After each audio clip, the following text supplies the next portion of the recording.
네, 이번 시간은 홍성의료원 임춘옥 공공의료 팀장님께서 충남 권역 폐원환자 지역사회 연계 사업이라는 주제로 강의를 해주시겠습니다. 임춘옥 팀장님은 홍성의료원에 근무하시면서 30년 이상 공공의료 발전을 위해 노력하고 계십니다. 팀장님 강의 부탁드립니다.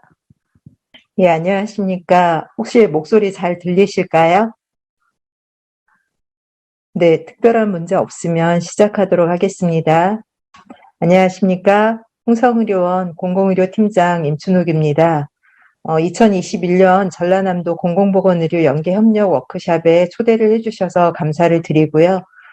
충남의 사례가 좀 부족하겠지만 함께 공유한다는 의미로 사례를 발표하고자 하오니 꼭 미흡한 점이 있더라도 양해해 주시기 바랍니다. 그럼 지금부터 충남 권역 폐원 환자 지역사회 연계사업 사례 발표를 시작하도록 하겠습니다. 발표 순서는 홍성의료원 소개를 포함하여 다음과 같은 목차로 진행하고자 합니다. 먼저 홍성의료원 소개입니다. 홍성의료원은 최상의 진료와 최고의 서비스로 고객 최우선을 지향하는 내포 거점 병원이라는 미션 아래 다음과 같은 비전, 경영 방침, 원론을 중심으로 운영되고 있습니다. 홍성의료원은 1936년도에 설립되어져 2003년도에 보시는 바와 같이 본관을 신축하였고 2005년 지역응급의료센터, 2016년 모자보건센터와 재활센터를 신축하여 운영하고 있습니다. 현재 총 499병상을 운영하고 있는 상태고요. 코로나19와 관련하여 171병상을 감염병 전담병원으로 지정하여 운영하고 있습니다. 또한 12월 6일부터 재택치료를 진행 중에 있으며 다음 주부터는 생치 생활치료센터 운영을 함께 진행할 예정입니다.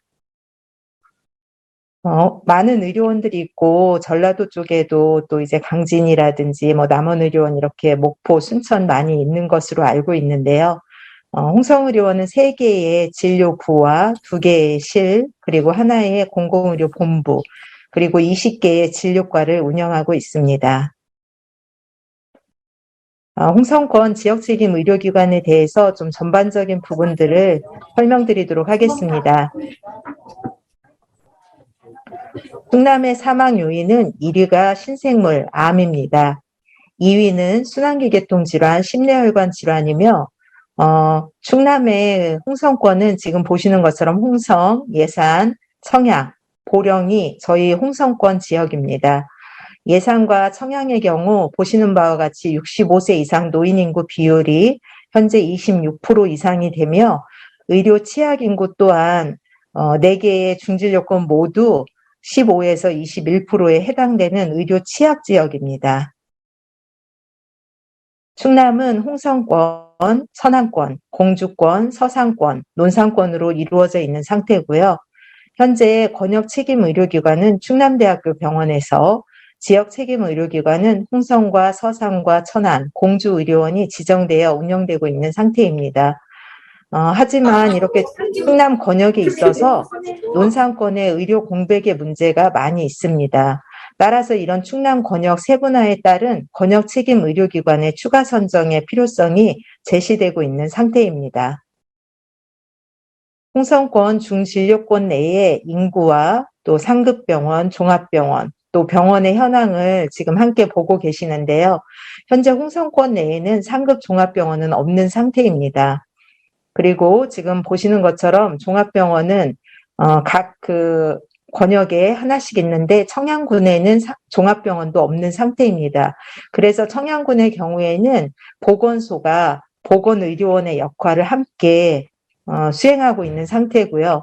총 인구수는 충남의 저희 홍성권 같은 경우에는 총 인구수가 30만 5,400여 명에 달하고 있습니다.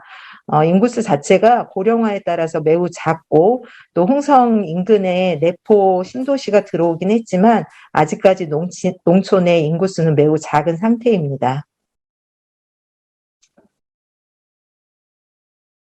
이러한 부분들을 지역 여건을 가지고 있는 상태에서 충청남도 홍성의료원은 아까 말씀드린 내포 신도시에 충남도청이 들어온 상태이고, 이러한 충남도청 소재지이자 충남혁신도시인 홍성군에 위치한 지역 책임 의료기관으로서 중진료권 내 필수 의료 서비스 제공, 체계 마련과 보건의료복지 연계 활성화를 위한 사업 수행에 최선을 다하고 있습니다.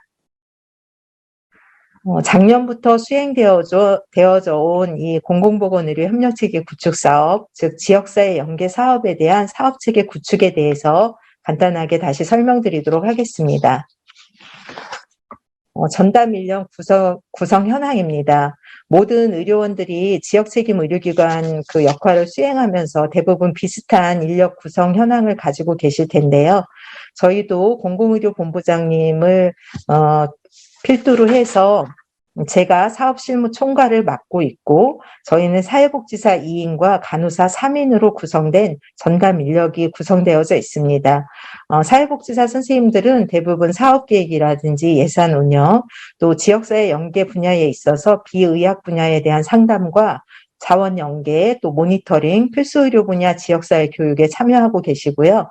간호사의 경우에는 지역사회 연계 의학 분야 상담이라든지 필수의료 부분에 대한 질환 교육, 또 모니터링, 감염 환자 관리 사업, 감염 교육, 중증응급 이송 사업, 협의체 운영 등 각각의 역할을 분담해서 진행하고 있는 상태입니다. 협력체계 구성을 위한 협의체 운영 현황입니다. 사실 지침에 따라서 원외 대표 협의체와 원내 대표 협의체는 아마 모든 지역 책임 의료기관들이 운영을 하고 있을 것이라고 생각이 됩니다. 이 이외에도 의결사항에 따른 실무 적용이라든지 수행사항 문제 및 의견 상정을 위한 부분에 대한 실무협의체가 운영이 되고 계실 텐데요. 사실 대부분의 의료원들이 제가 생각하기에는 원내대표협의체, 원내대표협의체, 원내 실무협의체, 원내 실무협의체로 이렇게 구성되어서 운영이 되어지고 있을 텐데, 홍성의료원 같은 경우에는 필수의료와 감염, 또 중증응급을 분류해서 각 영역에 대한 협의체를 운영하고 있습니다. 그래서 총 8개 분야에 대한 이 협의체 운영을 1년에 16번 회의를 진행을 하고 있는 상태입니다. 다양한 원내 협력 체계 및 원외 협력 체계를 통하여서 자원 연계 체계를 구축을 하고 있다고 볼 수 있는데요. 이러한 부분들을 위해서 원내에서는 각 진료과와 각 영역의 분들이 참여를 하고 계시고, 원외 협력 체계에서 보시는 바와 같이 보건의료원, 보건소를 포함한 다양한 기관들이 함께 협력해서 업무를 진행하고 있습니다. 제가 이 교육을 시작하기 전에 살펴봤는데, 오늘 교육에 참여하신 분들이 대부분 보건소에 근무하시는 선생님들도 많이 계신 것 같더라고요. 근데 이 사업을 진행하는 데 있어서의 보건소의 역할은 굉장히 중요하고 필요하기 때문에 적극적인 협력이 필요한 상태라고 말씀드릴 수 있을 것 같습니다. 이러한 협력체계 구축을 위해서는 단순하게 어떤 서류만을 통해서 가능한 것이 아니라 직접 하나하나의 개인의 각 기관을 저희가 찾아뵙고 이러한 사업에 대한 방향이라든지 또는 홍보, 협조 요청 등을 통하여서 현재 원활하게 진행이 되고 있는 상태입니다. 4개 중진료권 유관기관의 지역별 매핑과 또 보건복지 중심의 사업 홍보 및 협조 요청이 이루어진 상황이라고 볼 수 있겠습니다. 지자체, 또 119 소방서, 또 1차 재활요양의료기관, 종합노인장애복지관, 또 건강보험공단, 보건지소, 보건의료원, 보건소 등 다양한 보건기관과 재가장기 요양시설, 민간봉사단체 등 어느 곳 하나 이 사업을 하는 데 있어서는 없어서는 안 되는 아주 중요한 기관들이라고 할 수 있겠습니다.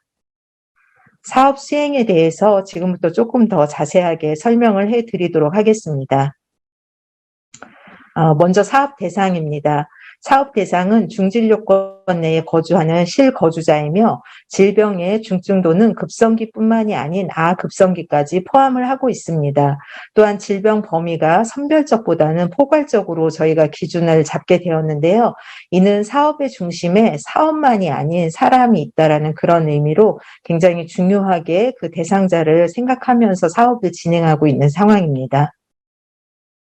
퇴원 환자 연계 사업 프로세스입니다. 사실 보건소에 계신 선생님들이 많이 참여를 해주셔서 각 의료원에서 지금 지역 책임 의료기관으로서 퇴원 환자 연계 사업 프로세스를 진행하는 거를 어느 정도 이해를 하고 계실지 조금 제가 정확하게 파악할 수 없어서 이 부분에 대해서 조금 자세하게 설명을 좀 해드리도록 하겠습니다. 사실 의료원들이 예전에는 환자가 입원을 하면 치료를 하고 퇴원을 하면 모든 것이 끝났다고 생각을 하게 됐습니다. 그런데 현재 국가에서 바라봤을 때 사실 그 의료 취약 지역이라든지 이런 부분들에서 치료를 제대로 받지 못해서 의료 사각지대에 놓여지는 문제점들이 있다는 걸 파악하면서 국립대병원과 또 의료원들을 권역 책임 의료기관과 지역 책임 의료기관으로 지정을 하게 되었습니다. 그래서 필수 의료 분야에 있어서 아직까지 전부 다 확대를 하지는 못하지만 예를 들어서 심뇌혈관 질환이라든지 아니면 만성질환, 호흡기 질환 또는 암 이러한 질환들 중에서 대상자를 정해서 단순히 치료로 끝나고 퇴원으로 끝나는 것이 아니라 퇴원 전에 의사와 간호사, 사회복지사가 함께 환자에게 필요한 것을 파악하고 사회복지사들은 자원 연계를 그리고 간호사들은 질병 중심으로 환자를 파악하고 퇴원 후에도 모니터링을 통해서 환자가 지역으로 돌아가서도 건강한 삶을 살고 있는지를 지속적으로 관리해 주어야 된다라는 그런 사업 내용이라고 생각하시면 될 것 같습니다. 그래서 저희 홍성의료원 같은 경우에는 환자가 발생을 하게 되면은 현재 저희 사업의 기준이 뇌졸중과 심혈관 질환자이기 때문에 이분들에 대한 다양한 프로세스를 통해서 환자를 관리하고 있다고 보시면 되겠고요. 좀 더 자세한 부분은 뒤에서 설명드리도록 하겠습니다. 앞서 말씀드린 것처럼 환자가 입원을 하게 되면 환자 선정, 상담, 질병 교육, 개인정보 제공 동의, 퇴원계획 수립, 지역사회 자원 연계 의뢰, 모니터링 이렇게 이루어지는 프로세스로 보시면 되겠습니다. 그런데 사실 저희가 환자가 입원을 하고 환자를 선정한 뒤에 사전에 먼저 개인정보 제공 동의를 득한 후에 상담과 질병 교육과 계획 수립 이렇게 진행이 됐었는데 이렇게 하다 보니까 환자분들이 내가 왜 그거에 정보 제공 동의를 해야 되냐 이런 이제 약간의 반발심 이런 것들이 있어서 참여하는 부분들이 매우 좀 미비했습니다. 그래서 저희 사회복지사 선생님과 간호사가 함께 이제 고심한 끝에 우선 이분들에게 상담과 질병 교육을 우선적으로 제공을 하고 이렇게 다양하게 이제 대상자에게 여러 가지 서비스를 제공하면서 관리해 준다라는 그러한 부분들을 잘 설명한 뒤에 개인정보 제공 동의를 말씀드리면 그때는 많은 분들이 이 사업에 좀 참여를 하시게 됐습니다. 그래서 저희는 초기에는 개인정보 제공 동의를 우선시했으나 뒤에는 상담과 질병 교육을 한 뒤에 개인정보 제공 동의를 통해서 함께 참여할 수 있도록 그렇게 유도를 했다고 보실 수 있을 것 같습니다. 이 부분도 조금 뒤에 자세하게 좀 설명드리도록 하겠습니다. 먼저 환자 입원입니다. 앞서 말씀드린 것처럼 저희는 뇌혈관 질환자와 심혈관 질환자를 대상으로 하고 있는데요. I60에서 I69까지의 상병 코드를 가지고 있는 뇌혈관 질환자와 I20 또 I51에 본원에서 PCR 시술을 받으신 심혈관 질환자분들을 대상으로 스크리닝을 진행하고 있습니다. 여기에는 다양한 이제 서식이 있고 평가 도구 등을 통해서 진행을 한다고 보시면 될 것 같습니다. 이렇게 환자가 스크리닝을 통해서 이제 선정이 되어지면서 조금 더 세심하게 이제 스크리닝을 진행하게 되는데요. 저희 병원에 입원을 했지만 전원이 갈 예정인 환자분들은 이 환자 선정에서 제외입니다. 그리고 또 무엇보다도 사실은 보호자분들이 없는 그런 농촌의 특성상 환자분과의 상담이 가능한 분들을 대상으로 하게 되고 와상이라든지 여러 가지 문제로 인해서 장애로 인해서 상담이 불가능할 경우에는 환자 선정으로 잡기에는 좀 어려운 부분들이 있습니다.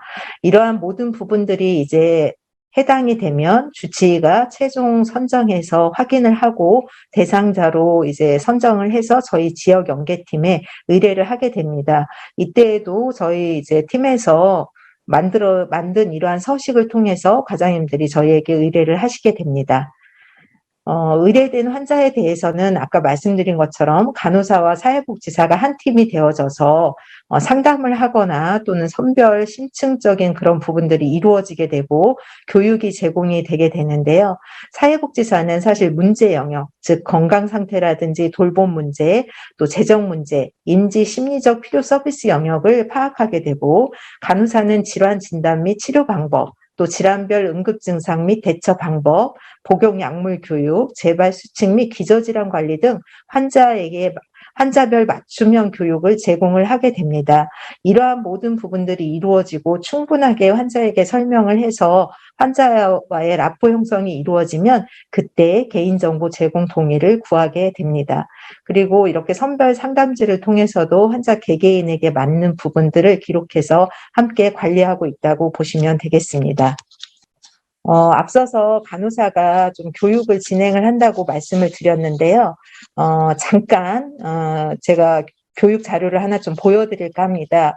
왜냐하면 사실 앞서서도 말씀드렸지만 농촌 특성상 고령의 어르신들이 많이 계시다 보니까 아무리 말로 설명을 해도 잘 이해를 못하게 되는 경우들이 있습니다. 그래서 이러한 질환 진단 및 치료 방법, 질환별 응급 증상 및 대처 방법, 또 재발 예방 수칙이라든지 약물 교육, 기저질환 관리 등에 대한 것을 저희가 동영상을 통해서 저희 간호사 선생님이 노트북을 가지고 가서 동영상을 보여주면서 자세하게 설명을 하는데요. 잠깐만 시청해 보도록 하겠습니다.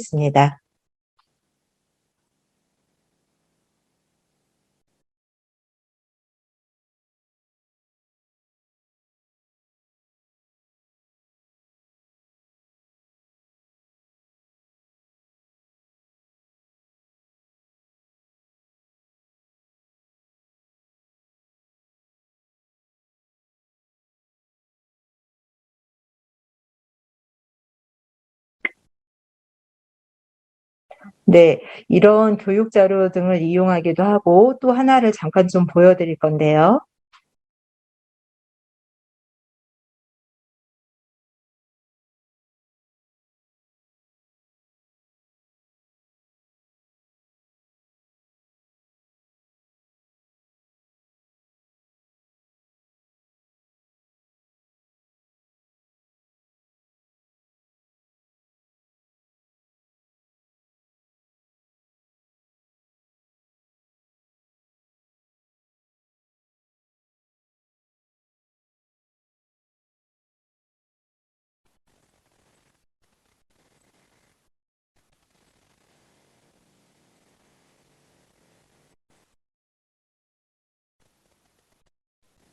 네, 지금 보신 것처럼 이렇게 교육 동영상을 통해서 우리 대상자분들에게 교육을 했을 때는 좀 더 그분들이 이제 이해하기가 좋고 또 간호사 혼자서 뭐 본인 마음대로 이렇게 교육을 한다는 의미보다는 여러 가지 국가에서도 이런 많은 관심을 가지고 진행되고 있다는 것을 보면서 더욱더 신뢰감을 좀 갖는 그런 부분들도 있었고, 대상자분들이 질환에 대한 이해도와 또 아주 중요하게 관리를 해야 된다는 부분들을 많이 좀 파악하고 인식하게 되는 그런 부분들을 볼 수 있었습니다. 교육 방법으로는 말씀드린 이런 유튜브 교육 영상을 이용하기도 하고 또 지역연계 자체적으로 제작한 교육 자료도 있고 또 권역 책임 의료기관에서 보내주신 그런 책자 교육을 진행하기도 합니다. 그래서 이렇게 이제 프로세스 중에 하나인 교육 부분이 이렇게 진행되고 있다는 것을 말씀드렸고요. 그 뒤에 이제 환자에게 충분한 교육과 상담, 또 환자에게 필요한 자원 연계 부분을 다 파악을 하고 어느 정도 치료가 끝난 뒤에는 퇴원 계획을 수립을 하게 됩니다. 의사 파트 같은 경우에는 사실 경과 요양 및 추후 의료 계획에 대한 부분들을 계획하시게 되고요. 또 그런 부분들을 여기에 이렇게 과장님들께서 이제 기록을 해주시고 간호사의 경우에는 간호 내용 및 간호 계획 등을 이제 함께 퇴원 계획에 포함시키게 됩니다. 그리고 이제 사회복지사 선생님 같은 경우는 퇴원 환자 복지 계획 등을 함께 포함시켜서 이 환자분에게 필요한 각각 개인에게 필요한 서비스를 파악하게 되고 이러한 서비스 연계 성공률을 향상시키기 위해서 대상자분에게 말씀드리고 이러이러한 서비스가 있으니까 이용을 하세요 이렇게 하면 사실 대상자분들은 거기서 그냥 끝나버리게 됩니다. 그래서 이러한 문제점들을 해결하기 위해서 저희 선생님들이 지자체 및 보건소에 신청해야 되는 각종 서식을 미리 이제 저희 사무실 안에 갖다 놨다가 저희가 퇴원 계획을 수립하는 대상자에게 필요한 그런 서비스를 서식을 직접 그곳에서 작성을 하고 송부를 하게 됩니다. 그렇게 해서 환자에게 필요한 서비스를 연계하고 퇴원 후에도 지속적으로 관리를 받을 수 있도록 프로세스를 진행하게 되었습니다. 퇴원 환자 지역사회 연계 의뢰를 이제 진행을 했다는 부분을 앞서서도 말씀을 드렸는데요. 이러한 부분들에 있어서 통합 연계 서식 서비스 유형과 동일하게 진행을 하고는 있는데, 저희들이 약간 이제 병원에서 주로 사용하는 그런 표현으로 쓰게 되면 사실상 이제 보건이나 복지 자원기관에서는 그런 부분들을 잘 이용하지 못하게 되는 경우들도 있었습니다. 그래서 저희가 이러한 문제점을 해결하기 위해서 의뢰기관에서 지책사업을 파악하기에 용이하도록 이 양식을 조금 저희들이 나름 이제 조정을 했고, 또 하나 더 중요한 것은 저희 또한 연계로 끝나는 것이 아니라 원내 자원의 경우에는 연계를 하고 그 연계 결과가 어떤지를 알 수 있지만 사실 원외로 이러한 자원 연계를 했을 때는 그 결과가 어떠한지 알 수 없는 부분들이 많이 있었습니다. 그리고 또 선생님들이 업무를 하시는데 이거를 일일이 다 저희한테 전화로 이렇게 했으니까 결과에 대해서 이렇게 알고 계시면 됩니다. 이런 것들을 해주시기에는 또 업무상 어려움이 있으셔서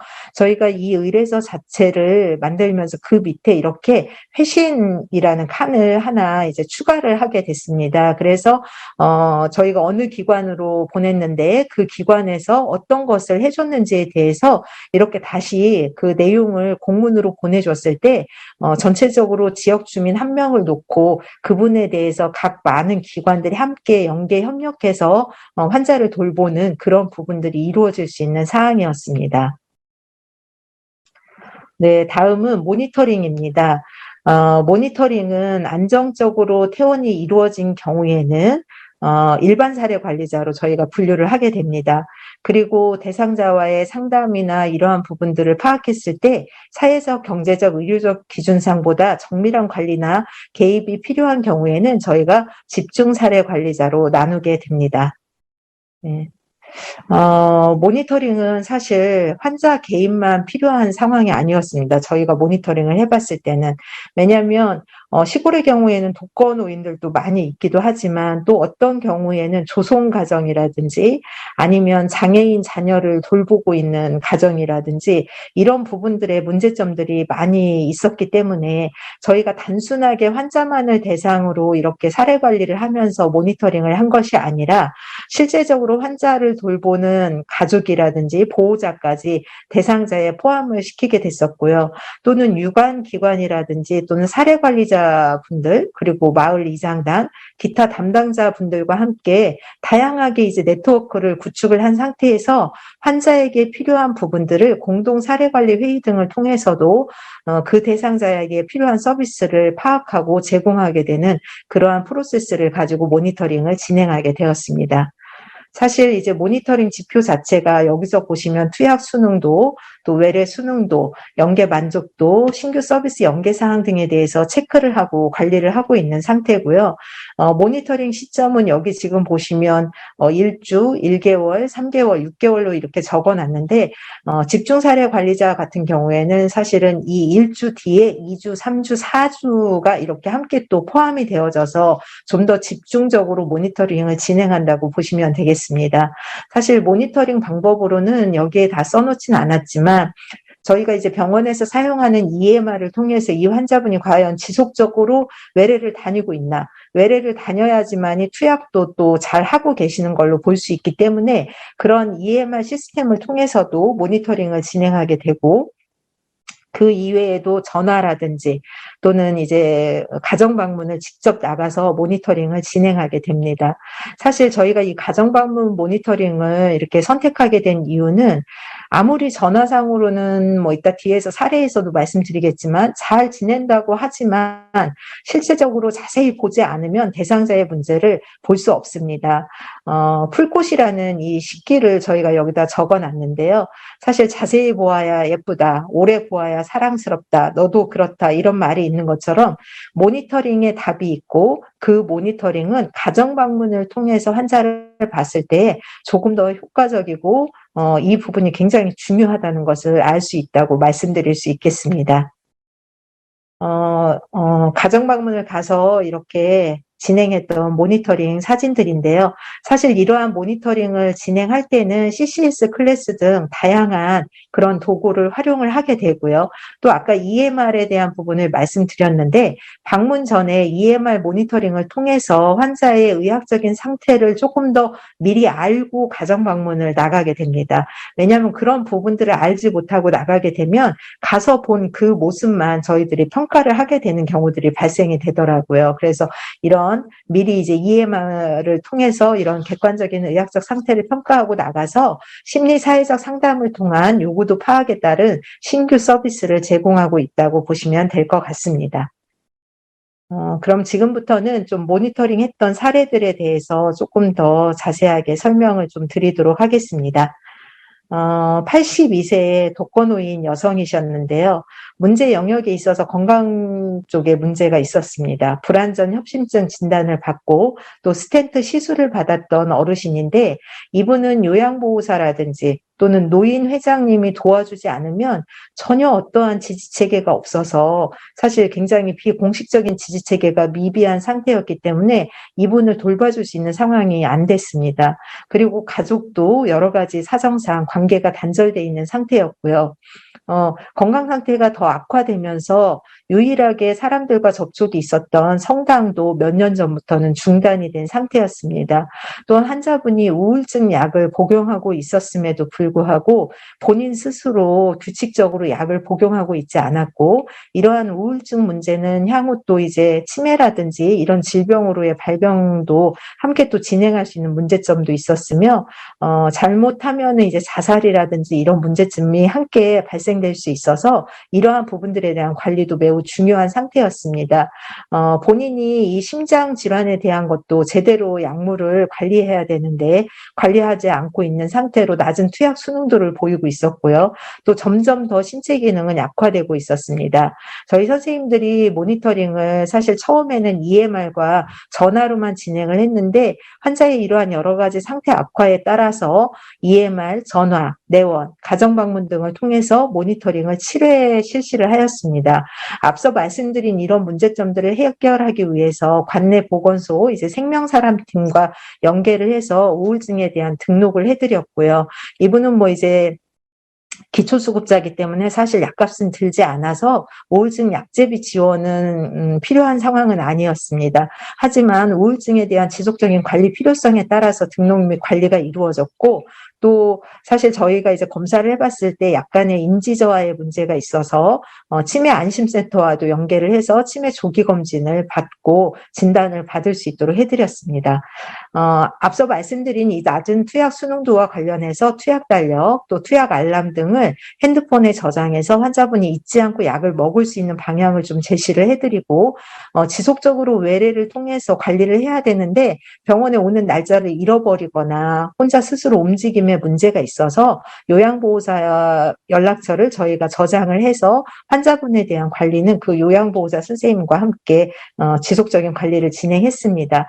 그리고 이분이 사실 이제 5등급 정도로는 제대로 된 돌봄을 받을 수 없었기 때문에 요양 등급에 대한 조정 신청도 함께 들어갔고요. 또 집 안에서 혼자 지내면서 낙상의 위험도가 컸기 때문에 복지 연구를 추가적으로 받을 수 있도록 요양 등급 조정에 따라서 진행을 함께 했습니다. 또한 이분이 허리가 많이 아팠는데 사실 MRI나 이런 부분들이 비급여로 찍기에는 굉장히 경제적인 부담이 커서 관내의 자원과 연계를 해서 MRI 비용을 저희가 지원을 했고요. 그 결과 이제 협착증에 따른 정형외과 진료도 지속적으로 함께 받을 수 있도록 했던 그런 사례입니다. 두 가지 사례는 일반 모니터링 사례인데요. 먼저 안정적인 그 안정협심증 진단을 받기는 했지만 스텐트 시술을 받았던 61세 남성이십니다. 주소는 평택으로 되어져 있었지만 홍성에 실거주하고 계셨던 분이시고요. 10년 전까지 공직 생활을 하였지만 사업으로 인해서 빚을 지고 홍성에 기촌한 사례입니다. 막노동으로 생계를 유지하고 있었고 딸이 사실 장애 진단을 가지고 있었는데 이 장애 진단 그 기준이 바뀌면서 중증 장애에서 탈락을 하게 됐고 수급 자격도 상실을 했습니다. 아들도 코로나로 실직한 상태에서 굉장히 경제적으로 어려운 상태에 있었던 환자분이십니다. 그래서 처음에는 사실 한시적인 생계 지원에 대한 부분을 해야 되겠다 해서 이제 복지기관과 연계를 해서 한 달에 80만 원씩 3달 동안 240만 원의 한시적 생계 지원을 받을 수 있도록 해드렸는데요. 저희 선생님들이 2차 모니터링을 나갔을 때 상담을 하다 보니 환자분이 소변을 보면서 피가 나온다는 것을 발견하게 되었습니다. 물론 뭐 단순하게 콩팥의 그 문제로 인해서 혈뇨가 있을 수도 있지만 여러 가지 부분들에 있어서 암의 위험성이 파악이 되어졌고 우선은 진단을 위한 검사를 받도록 하면서 신속하게 병원 진료를 권고했고 결국 원내 이제 비뇨기과 검진을 받은 결과 암이 의심되어져서 고대 안암병원과 연계를 했던 사례입니다. 다행히도 초기 전립선 암으로 진단이 되어졌고 수술을 해야 되지만 스텐트 시술을 한 지 6개월이 지나지 않았기 때문에 현재 상태에서는 심장약을 이제 중단하게 되면 다시 또 어택이 올 수 있었기 때문에 일단 우선적으로는 이 부분을 지속적으로 이제 관리하고 항암제를 투약하고 난 뒤에 우선 항암제로 치료하고 이 투약의 안정적인 기간이 이르렀을 때 수술을 하기로 했던 사례입니다. 일반 모니터링 사례 중에 두 번째 사례는 가정 방문의 중요성이 굉장히 또 제시됐던 사례 중에 하나인데요.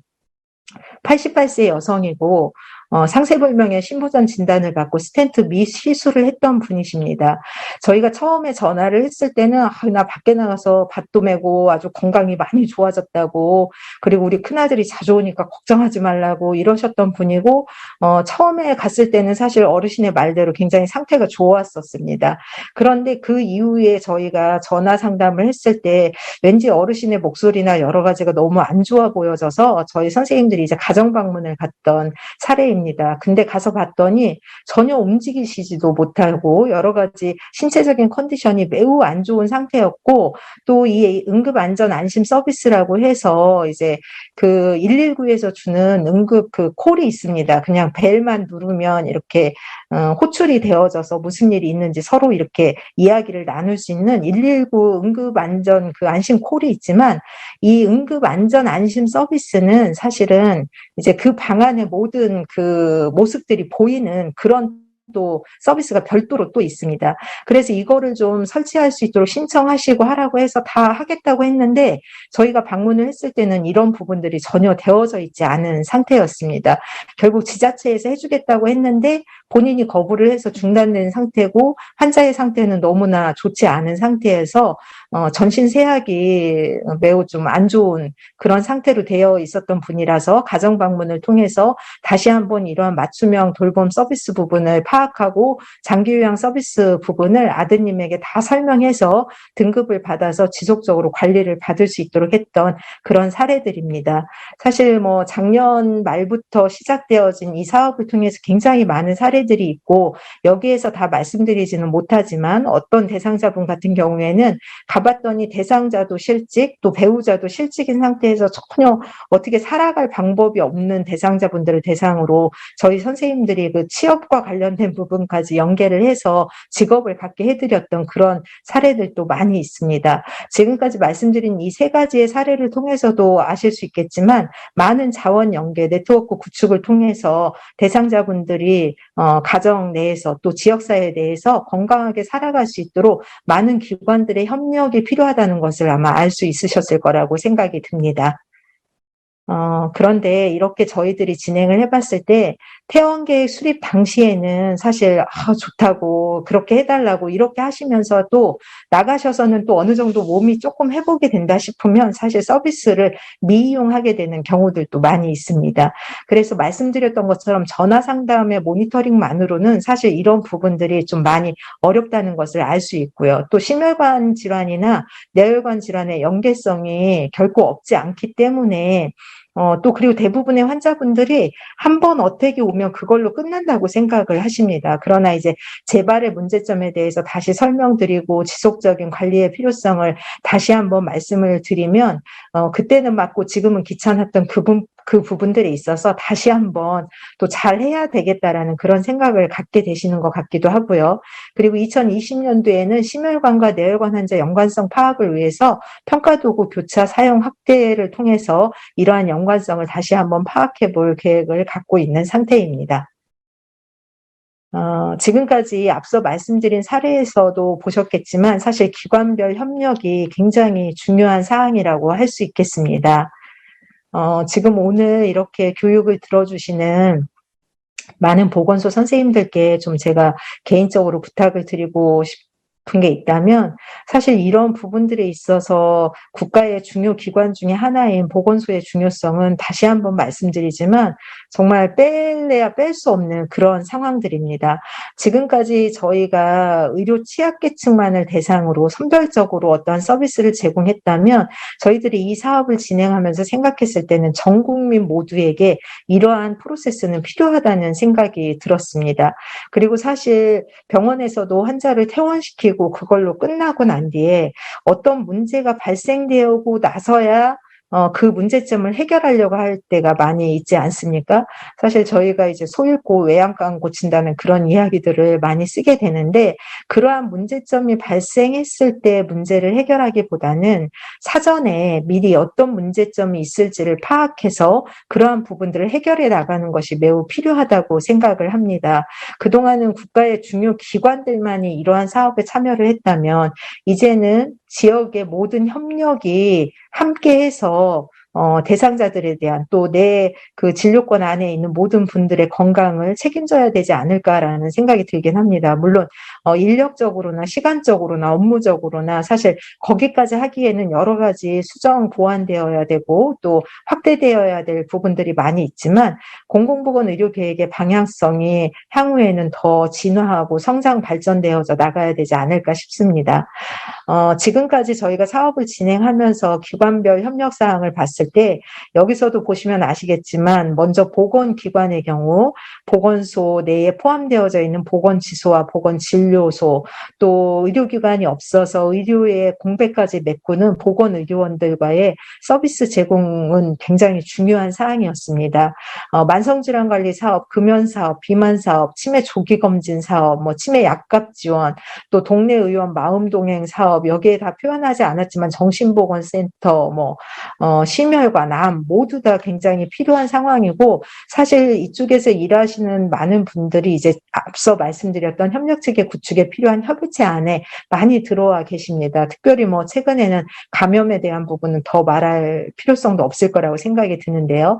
현재 저희 많은 기관들이 함께 하겠지만 저희 홍성의료원도 이러한 부분들을 조금 더 원활하고 또 체계적이고 또 더 협조적으로 이루어져 가기 위해서 MOU 체결을 지금 현재 진행하고 있는 상태입니다. 또한 의료기관의 경우에는 1차 의료기관, 재활전문병원, 요양병원 이런 부분들 또 금연클리닉, 진단, 소견서, 진료의뢰 회신, 입원 연계 이런 부분들이 굉장히 필요한데요. 저희는 이제 뇌혈관 질환자 같은 경우에 어떤 문제점이 있냐면 3개월 정도의 기간이 지나고 나면 이분이 이제 여러 가지 그 병원 내에 국가에서의 삭감 문제라든지 이런 것 때문에 그 기간 안에 사실 요양 등급을 받지도 못합니다. 그리고 6개월이 지나야지만이 뭔가를 평가를 해주다 보니까 재활이 직접적으로 이루어지지 못하는 경우들도 있었습니다. 그래서 집으로 갈 수 없음에도 불구하고 집으로 돌아가라는 그런 경우들로 인해서 재활이 제대로 이루어지지 않고 그것이 자칫 잘못하면 장애로 이루어질 수도 있었는데 인근에 있는 이제 재활이 함께 이루어질 수 있는 병원들을 또 연계 협력해서 환자를 의뢰하고 서비스를 제공하다 보니 이런 부분들에 있어서 함께 책임의료기관으로서의 모니터링에 또 참여를 하게 되기도 하고 사업에 대한 방향성을 지속적으로 확대해 가고 있다고 보시면 될 것 같습니다.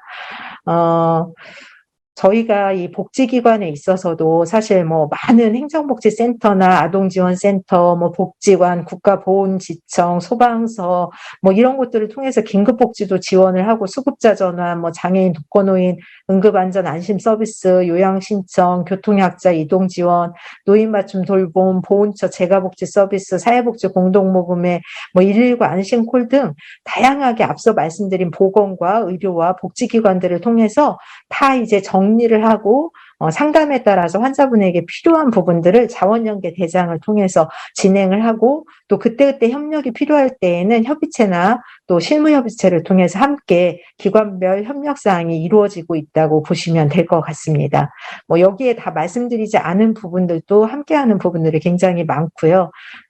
지역 내에 또 중진료권 내에 이렇게 함께할 수 있는 부분들에 대한 것들을 다 정리해서 관리하는 것이 매우 이 사업을 하는 데 있어서 중요한 포인트라고 볼 수도 있을 것 같습니다.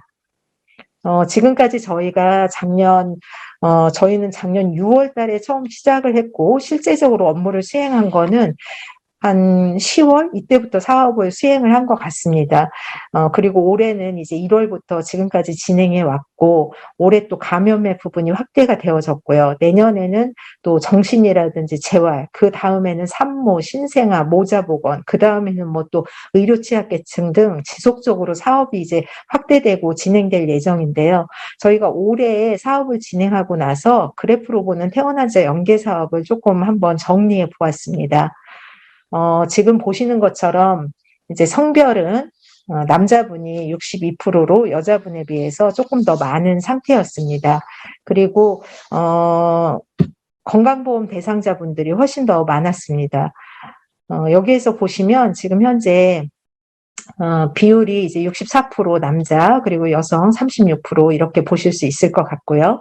질환별 연령에서 보시면 전체적으로도 사실 80대가 가장 많았고, 이러한 부분들 같은 경우에는 아무래도 이제 시골 지역상 그런 문제점들이 이제 고령 인구가 많은 것 때문에 이렇게 나타난 것으로 볼 수 있을 것 같습니다. 뇌졸중 같은 경우는 80대가 50%를 차지했고요. 심장질환 같은 경우에는 25%가 80대를 차지한 것을 알 수 있을 것 같습니다. 지금 보시면 가구 유형에 대한 부분을 지금 좀 말씀을 드리고 있는데요. 노인 부부가 28%, 독거가 24%로 전체의 52%로 나타났는데요. 그리고 여기 보시면 자택으로 또 간 비율이 95%, 심혈관 질환의 경우, 그리고 뇌혈관 질환의 경우 71%로 파악이 되어졌습니다. 그리고 질환별 재원 일수를 보시게 되면은 심장 같은 경우에는 거의 일주일 정도라고 보시면 될 것 같습니다. 그리고 뇌혈관 질환의 경우에는 평균 2주로 나타난 부분들을 보실 수 있을 것 같고요. 사실 앞서 말씀드린 것처럼 뇌혈관 질환의 비중이 조금 낮지만 이는 그 대상자군이 없다기보다는 코로나 전담병원으로 인해서 뇌혈관 질환자들을 저희가 이제 받을 수 있는 일반 병상이 좀 없다 보니까, 왜냐하면 심혈관 질환은 중환자실에서 조금 관리를 하다 보니까 그렇게 되고 뇌혈관 질환자를 받을 수 있는 병상 부족에 따라서 그렇게 좀 부족한 것으로 나오지 않았을까 싶습니다. 질환별 문제 영역에 대한 부분들인데요. 심혈관 질환의 경우에는 지금 보시는 것처럼 인지 심리 영역이나 돌봄 영역, 뇌졸중 같은 경우는 건강 영역이라든지 돌봄 영역 이런 부분들이 나타난다고 보시면 될 것 같습니다. 앞으로 이제 지속적으로 이런 부분들이 필요하고 의료, 보건, 복지도 이렇게 나눠서 보게 된 거고, 서비스 연계 영역에 대한 부분들은 사실 다양한 부분들에서 필요하지만 노인의 인구 비율이 높다 보니까 돌봄 부분의 필요성이 많이 제시되는 것을 보실 수 있을 것입니다. 서비스 연계 영역을 소분류로 조금 나눠보게 됐는데요. 지금 보신 것처럼 다 일일이 나열할 수는 없지만 굉장히 다양한 분야에서 대상자들의 필요성이 요구되고 있었다는 걸 보실 수 있을 것입니다. 이런 말씀을 좀 함부로 드리기가 좀 어려울 수도 있을 것 같은데 사실 저희가 이 사업을 진행하면서 의료원과 보건소의 협력 체계 모델을 하나 좀 만들어 보면 어떨까 싶은 생각이 들었습니다. 보건소는 현재 예방 중심의 부분을 많이 한다고 하지만 여전히 감염과 더불어서 또 진료에 대한 그 부분도 없지는 않으신 것 같고요.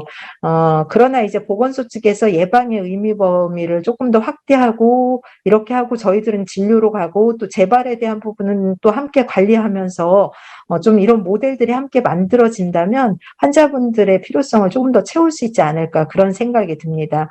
그러나 이런 필요성에 따라서 충청남도 7기 보건의료 계획에서는 이 건강증진 정책 중요도 인식도 조사에서 심혈관 질환이 1위로 나타났는데 사실 좀 아이러니하게도 예산은 14위에 그치는 부분들을 보면서 저희들이 이러한 부분들에 대한 조금 더 집중적인 관리와 모델의 개발이 필요하지 않을까 그런 생각이 들었습니다.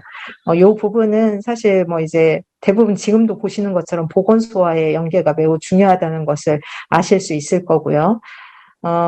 지금 이제 보시는 것은 저희가 모니터링을 했을 때 사실 여기 부분이 많이 떨어져 있는 걸 보시게 될 겁니다. 투약 수능도나 외래 수능도가 떨어져 있는 것을 보실 수 있는데요.